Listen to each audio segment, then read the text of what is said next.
À présent, nous parlons des relations Égypte-russes et ce, à la lumière de la visite qu'a effectuée la semaine dernière à Moscou le chef de la diplomatie Sameh Shoukry. On parle certainement d'une visite qui s'inscrit dans le cadre de la coordination constante entre le Caire et Moscou dans les différents domaines.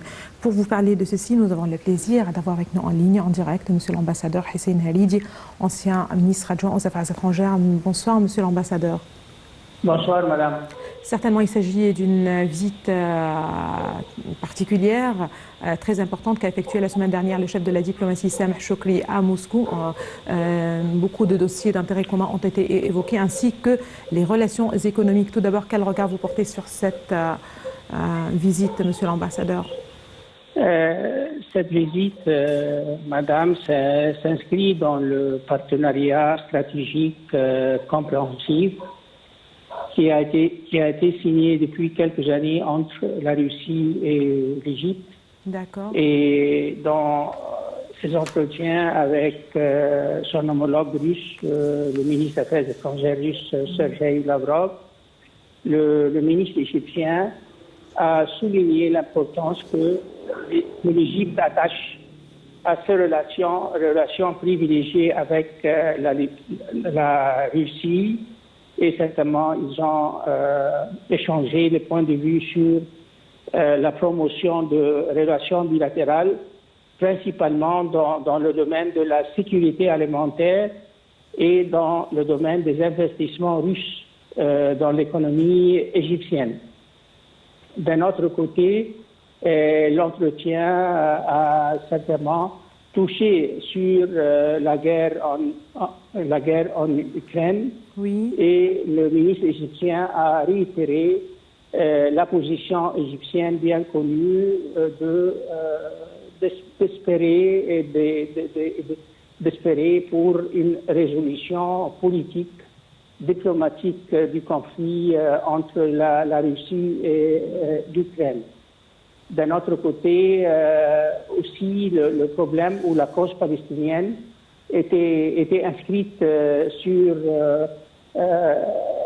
l'agenda de cet entretien, et certainement les deux gouvernements ont souligné leur attachement, leur engagement vers la solution dite de deux États. D'accord. Allô? Oui, Allô? Oui, monsieur l'ambassadeur, je vous suis. Voilà comment je vois la visite du ministre égyptien des Affaires étrangères à Moscou. Très bien. Vous avez bien mentionné que lors de sa rencontre avec son homologue russe Sergei Lavrov, le ministre des Affaires étrangères Sameh Shoukry a évoqué plusieurs dossiers d'intérêt commun. Ils ont parlé aussi, quand vous l'avez justement mentionné, de la crise russo-ukrainienne. Là, le responsable russe a salué la politique étrangère équilibrée, qu'il a qualifié même d'équilibrée, la politique étrangère équilibrée de l'Égypte. Ça reste aussi une remarque assez importante. Est-ce que vous êtes d'accord? Oui, certainement, madame, la position égyptienne s'inscrit aussi dans la position arabe qui a été élaborée l'année dernière.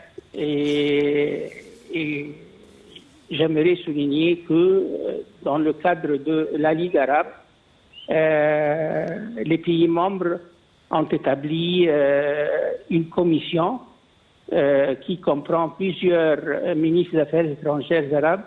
Et en fait, ces ministres, parmi lesquels figure certainement le ministre égyptien des Affaires étrangères, s'est rendu à Moscou en avril dernier, ainsi qu'à Varsovie pour rencontrer des responsables ukrainiens. Et lors de ces entretiens, soit à Moscou, soit à Varsovie, avec les représentants du gouvernement ukrainien, les ministres arabes ont souligné l'importance que les pays arabes attachent à un règlement pacifique du conflit russo-ukrainien.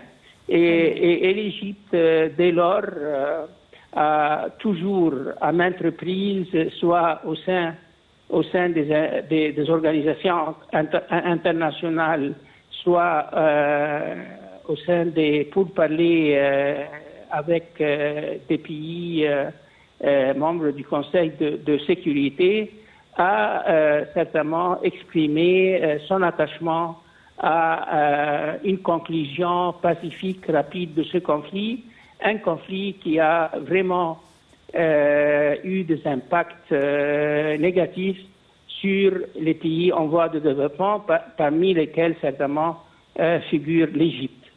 Très bien. En fait, le dossier des échanges commerciaux entre l'Égypte et la Russie est un dossier crucial, certainement pour les deux pays. C'est intéressant de rappeler que le Caire et Moscou se sont convenus d'utiliser leur propre devise justement pour le commerce.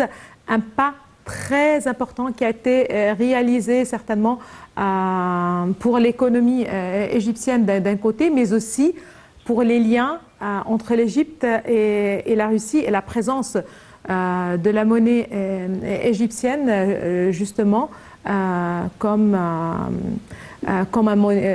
une devise, si vous le voulez bien, d'échange avec un pays aussi important que la Russie.